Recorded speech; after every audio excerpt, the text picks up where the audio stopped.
41편 1절에서부터 3절까지 말씀 받습니다. 시편 41편 1절에서부터 3절까지 말씀입니다. 시편 41편 1절에서부터 3절까지 말씀입니다. 다 같이 말씀 받겠습니다. 시작. 가난한 자를 보살피는 자에게 복이 있음이며 재앙의 날에 여호와께서 그를 건지시리로다. 여호와께서 그를 지키사 살게 하시리니 그가 이 세상에서 복을 받을 것이라. 주여 그를 그 원수의 뜻에 맡기지 마옵소서. 여호와여 그를 병상에서 붙드시고 그가 누워 있을 때마다 그의 병을 고쳐 주시나이다. 아멘. 오늘 시편 41편 1절에서부터 3절의 말씀을 가지고 연약한 자를 돌보는 자가 받는 축복이라는 제목으로 함께 말씀을 나누도록 하겠습니다. 오늘 시편 41편은 크게 두 부분으로 나누어져 있습니다. 약간의 다른 주제를 이야기하고 있다는 얘기겠죠. 1절부터 3절까지는 약한 자들을 돌보는 자들을 하나님께서는 반드시 은혜를 베풀어 주신다라는 사실을 이야기하고 있고요. 4절서부터 12절까지는 이 다윗이 병상에서의 고백을 우리에게 이야기하고 있습니다. 오늘은 1절서부터 3절까지의 내용을 여러분과 함께 같이 살펴보도록 하겠습니다. 다윗은 먼저 이렇게 선포하죠. 우리 한번 1절 한번 읽어볼까요? 시작. 가난한 자를 보살피는 자에게 복이 있으며 재앙의 날에 여호와께서 그를 건지시리로다. 다윗은 먼저 본문 첫 구절에 보니까 가난한 자를 보살피는 자에게 복이 있으며 이렇게 이야기하고 있습니다. 여기서 이 가난한 자라는 이 단어가 어떤 의미인가? 여러분 표면적으로 보면 어떻게 보면 없는 자, 정말 부족한 자 이렇게 우리는 볼 수 있지요. 그러나 그 원문을 보면 좀 내용이 살짝 다릅니다. 오늘 이 가난한 자라는 이 단어는 히브리 원문에 보면 달이라는 단어를 사용했는데 그 의미는 비참한, 부족한, 허약한 뭐 이런 뜻이 있습니다. 그러니까 여기서 가난하다는 것은 돈이 없다라는 표현보다는 그의 인생 가운데 어떤 비참하고 또 처참하고 연약하고 나약한 그런 상태에 있는 사람들을 이야기하고 있는 것입니다. 그래서 NIV 이 영어 성경에서는 이 가난한 자를 the weak, 그러니까 약한 사람들이라고 표현을 했고요. 그 다음에 NSB에서는 이것을 the helpless, 그러니까 결국 도움을 받지 못하는 사람들 이렇게 번역을 해놨습니다. 그러니까 오늘 본문에서 가난한 자를 돌본다라는 표현은 도움이 필요한 사람들, 연약한 사람들, 나약한 사람들, 그런 사람들을 돕는 것, 바로 이것을 의미하고 있는 것이죠. 그런데 다윗은 이렇게 연약한 사람들, 또 도움이 필요한 사람들, 또 부족한 사람들, 허약한 사람들, 이러한 사람들을 돕는 사람들은 하나님께서 복을 주신다라고 오늘 본문에서 이야기하고 있습니다.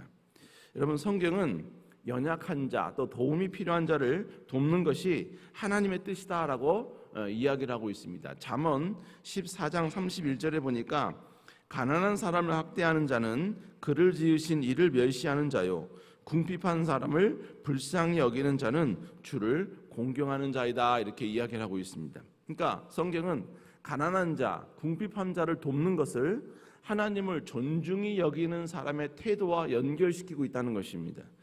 그래서 오늘 본문도 다윗은 하나님의 말씀에 순종해서 연약한 자들을 돕는 것, 바로 이것은 복이 있다라고 우리에게 이야기해주고 있는 것입니다.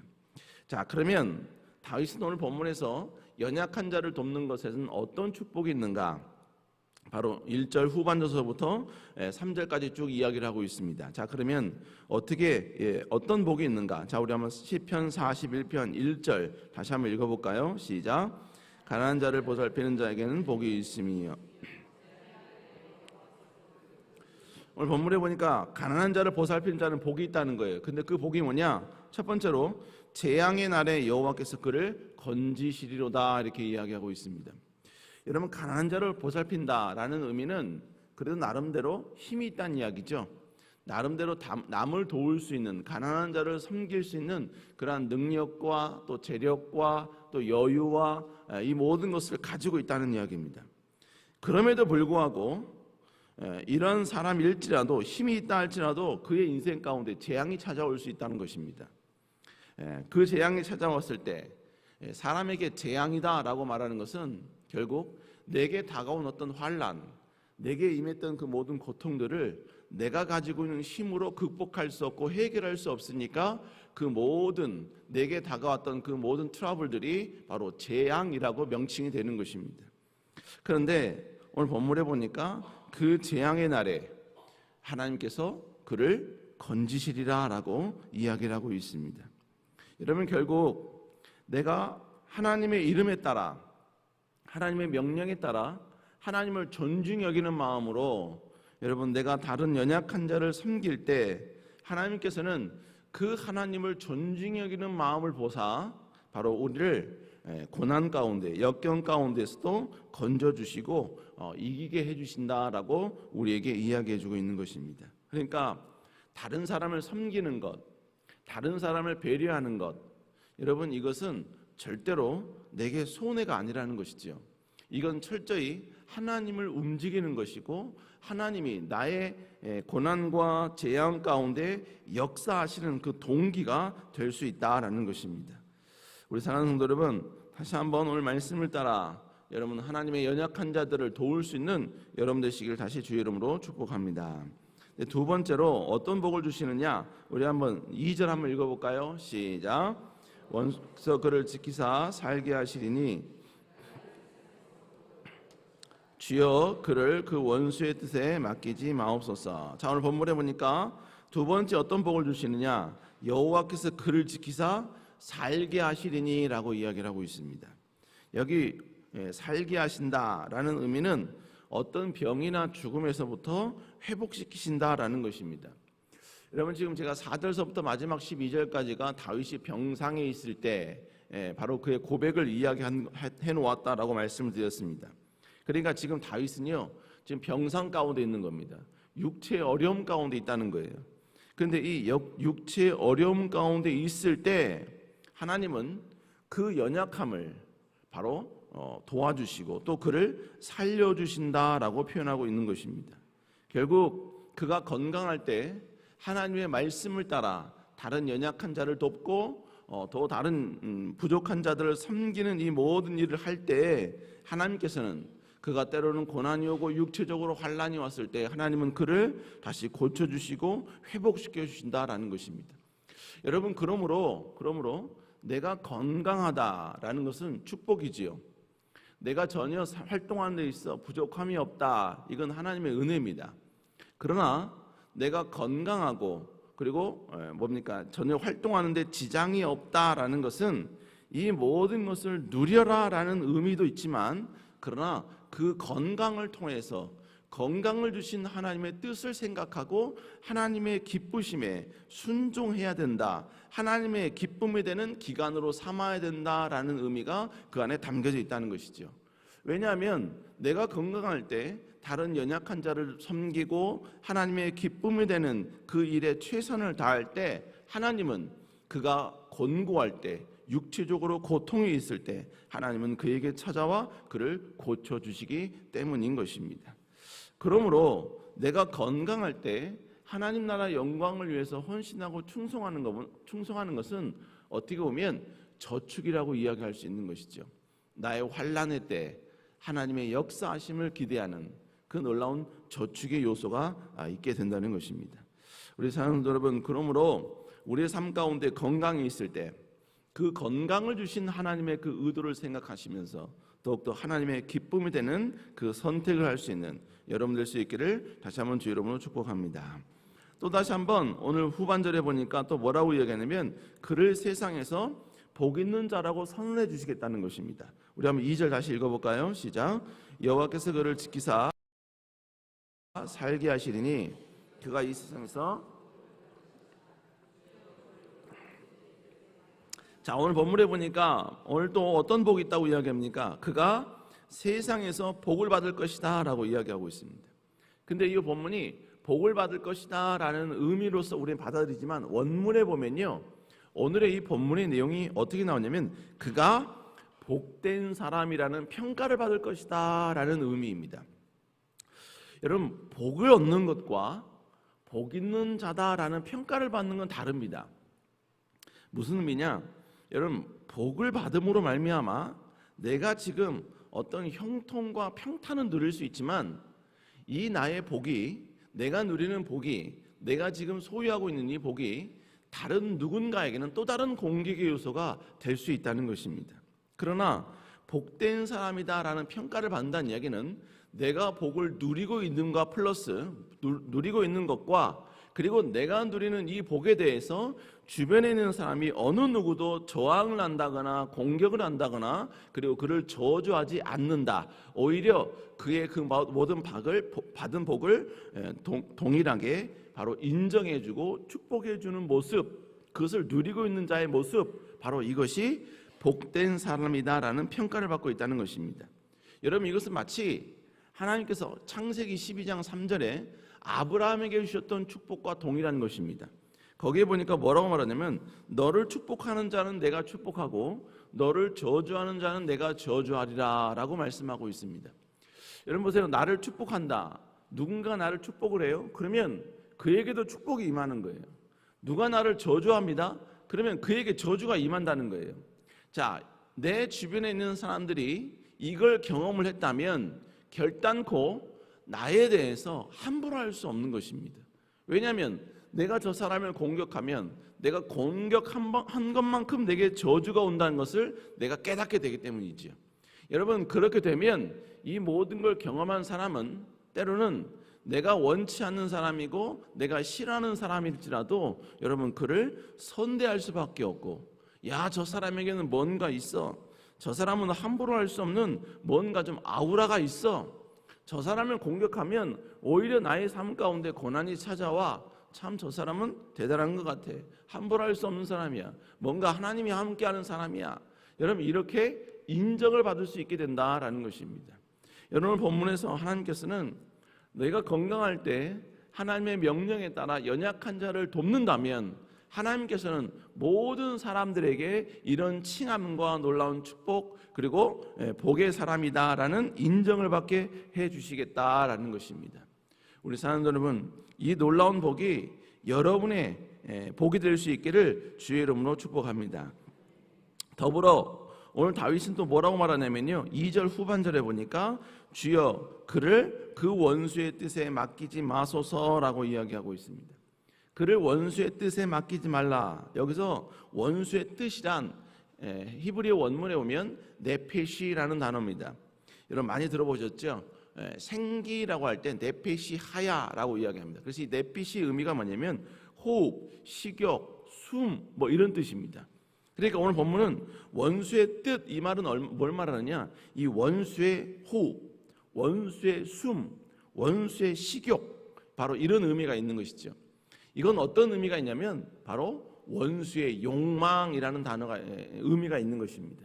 그러니까 지금 원수의 뜻에 맡기지 말라라는 말은 원수의 욕망에 절대로 맡기지 말라, 원수가 원하는 대로, 원수가 뜻하는 대로 그렇게 절대로 그를 맡기지 말아달라라는 의미인 것입니다. 원수의 욕망이 뭡니까? 다윗을 멸망하게 하는 것이죠. 다윗의 인생이 이런 정말로 꼬꾸라지고 무너지고 그리고 파괴되는 것, 이게 원수의 욕망이 아니겠습니까? 그런데 절대로 다윗은요, 이 원수의 욕망대로 자신의 삶이 이끌어지지 않도록 하나님께 간절히 기도하고 있다는 것입니다. 여러분, 그렇게 되면 결국 원수가 아무리 나를 공격하고 원수가 아무리 수많은 계략을 꾸민다 할지라도, 원수가 여러 가지 많은 모함과 거짓으로 나를 계속해서 여러분 몰아간다 할지라도, 여러분 지금 당장은 힘들고 지금 당장은 모함을 받고 지금 당장은 내 마음 가운데 상처가 있지만, 그러나 하나님은 결국 그의 마지막은 그의 편이 되어 주사 모든 원수로부터 위대한 역정과 승리를 베풀어 주신다는 것입니다. 여러분, 또 뿐만 아니라 성경을 보면요, 원수가 그를 공격할 그 당시, 여러분 하나님의 사람은 원수로부터 공격을 받고 있는 그 상황은 힘들지요, 어렵지요, 그리고 곤고하죠. 근데 하나님은 원수로부터의 그 공격을 허락하실 때가 있습니다. 하나님이 사랑하는 사람이라 할지라도, 하나님이 정말로 아끼는 자라 할지라도 때로는 하나님은 원수의 이 모든 공격으로부터 때로는 침묵하실 때가 있다는 것입니다. 그런데 이 침묵하시는 그 의미, 그 의도는 뭐냐면 그에게 고통을 주기 위함이 아닙니다. 그 원수로부터의 고통, 원수로부터의 그 도전, 원수로부터의 그 곤고한 상처의 마음이 있는 그때 하나님은 그를 그 순간 하나님께 더 가까이 나오고 더 하나님을 의지하고 더 하나님을 바라보게 하기 위한 훈련의 기회로 삼으신다는 것입니다. 여러분, 그렇기 때문에 오직 하나님만 바라보는 사람은 원수로부터의 고난이 오는 그 시기도 그에게 유익일 뿐더러 그의 인생의 마지막까지도 하나님은 결국 아름다운 선이 되게 해 주신다라는 것입니다. 여러분, 그러니까 원수로부터의 공격이 있을 때 하나님은 그 원수의 공격을 가만두시는 이유는 그가 더 원수의 공격으로 말미암아 하나님을 더 바라보고 의지하고 하나님을 더 앙망하는 훈련을 하기 위함이에요. 그러니까 원수로부터의 공격이 있을 때 그 공격을 조금 더 단축시키는 유일한 방법은 내가 원수와 대적하는 게 아닙니다. 내가 내 스스로 인내하는 게 아니에요. 그러면 그럴수록 하나님이 그 고난을 내게 허락하신 의도를 깨닫고 의도에 더 가깝게 하면 되는 것입니다. 하나님이 나의 그 하나님을 바라보는 훈련을 한 10의 수준으로 나를 끌어올리기 위해서 그 고난을 만들어 주셨다면 여러분, 빨리 내가 10으로 가면 되는 거예요. 빨리 내가 하나님께 엎드리고 빨리 내가 하나님을 사랑하고 더 하나님만 앙망한다고 하나님께는 철저히 엎드린다면 하나님 입장에서는 그 원수의 고난을 우리에게 허락하실 이유가, 더 이상 허락하실 이유가 없기 때문인 것입니다. 그러면 사랑하는 여러분, 어떤 위기, 어떤 아픔, 어떤 상처가 온다 할지라도 여러분, 빨리 하나님께 엎드리는 게 승리입니다. 빨리 여호와께 나오는 게 여러분, 그게 결국 모든 해결을 해결을 이루게 있는 위대한 첩경이 된다라는 것이죠.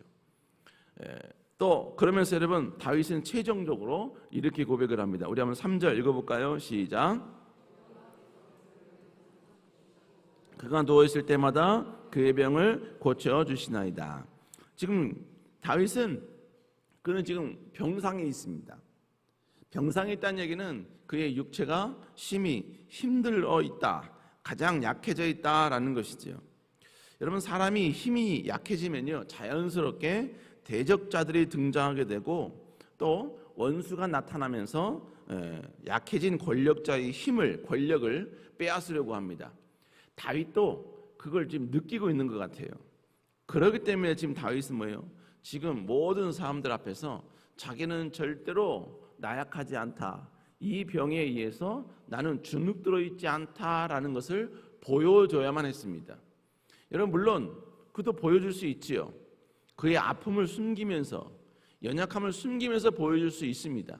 그러나 다윗은 오늘 본문에 보면 여러분, 그렇게 보여지는 것이 아니라 완벽한 치료, 완벽한 회복을 통해서 원수들 앞에 당당히 쓰기를 원했다는 것입니다. 그러니까 결국 오늘 본문에 그 이야기가 뭐는 거예요? 여호와께서 그를 병상에서 붙드시고 그가 누워 있을 때 하나님께서는 그의 병을 고쳐주신다라고 고백하고 있다는 것입니다. 결국 다윗은 그가 건강했을 때 하나님의 기쁘심을 선택한 결과, 그가 곤고할 때, 그가 아플 때, 가장 지칠 때, 가장 그가 하나님의 도우심이 필요할 때 그는 하나님의 놀라운 위로를 경험하고 있다는 것입니다. 그러니까 어떻게 보면 오늘의 이 상황은 역설이죠. 상황적으로 보면 다윗은 지금 가장 약할 때입니다. 가장 부족할 때입니다. 가장 흔들릴 때고 가장 무너지기 쉬울 때입니다. 그런데 오히려 그는 더 신앙적으로, 믿음적으로 더 강한 모습을 보여주고 있다는 것이지요. 이게 가능한 것은 바로 다윗의 힘과 권력과 물질로부터 나오는 것이 아니라 바로 하나님으로부터 이 모든 힘이 나왔기 때문인 것입니다. 사랑하는 여러분, 우리 하나님은 지금도 역사하시는 분, 그리고 하나님을 존중히 여기는 자를 존중히 여기시는 분인 줄로 믿습니다. 이 하나님을 더욱더 경험하며 나아갈 수 있는 여러분 되시기를 주의 이름으로 축복합니다. 기도하시겠습니다. 사랑의 은혜가 충만하신 주님, 다윗은 그가 고난이 있을 때, 아픔이 있을 때 다시 한번 역사하시고 위로하신 하나님을 아름답게 경험했음을 오늘 본문을 통해서 봅니다. 주님, 우리도 다시 한번 하나님의 뜻을 따라가 살아가며 아버지 하나님의 놀라운 위로를 경험할 수 있는 저희를 낼 수 있도록 주여 인도하여 주옵소서. 특별히 귀한 담임 목사님 붙잡아 주시고 건강과 강건함으로 함께하여 주옵소서. 연약함과 싸우고 계시오니 주님, 이 모든 싸움의 결론은 위대한 승리가 되게 하여 주시고 완벽한 치유와 회복의 역사가 아름답게 나타날 수 있도록 주여 인도하여 주시옵소서. 이 아침에 나올 때 하나님께 귀한 예물을 주게 드립니다. 10의 1조 예물을 드리며 또한 아버지 여러 가지 많은 문제를 놓고 또한 여러 가지 많은 가정의 문제, 자녀의 문제를 놓고 하나님께 간절히 기도합니다. 주님, 불쌍히 여겨주시고 긍휼히 여겨주시며 하나님의 크신 은혜와 능력을 아버지 아름답게 경험하는 귀한 기회 되게 하여 주시옵소서. 여호와께서 우리 가운데 함께 하실 믿사옵고 살아계신 예수님 이름으로 간절히 기도드렸사옵나이다. 아멘. 하늘에 계신 우리 아버지여, 이름이 거룩히 여김을 받으시오며 나라의 마옵시오며 뜻이 하늘에서 이루어지는 것 같이 땅에서도 이루어지리다.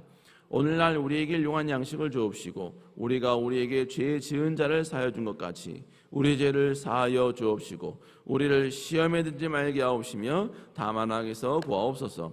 대개 나라와 권세와 영광이 아버지께 영원히 있사옵나이다. 아멘. 우리 시간 함께 간절히 기도하기를 소망합니다. 주님, 귀한 담임 목사님 붙잡아 주시고 건강과 강건함으로 인도하여 주시옵소서. 온전한 회복과 치유의 역사가 아름답게 나타나게 하여 주시옵소서. 그리고 주님, 다시 한번 주께 나아가오니 여호와여, 우리의 삶에도 오늘 다윗이 경험하는 놀라운 은혜와 역전의 은혜가 나타나게 하여 주시옵소서. 우리 시간 주에 치고 간절히 기도합니다. 주여, 주여, 주여. 아버지 여호와여, 기도합니다. 우리의 힘이요 능력 되신 주님, 우리의 위로자 되신 주님, 아버지 다시 주를 바라봅니다. 아버지 귀한 목사님 붙잡아 주시고 강건케 하여 주시고 실지 않은 생명과 생명력이 아름답게 임하게 하여 주시옵소서.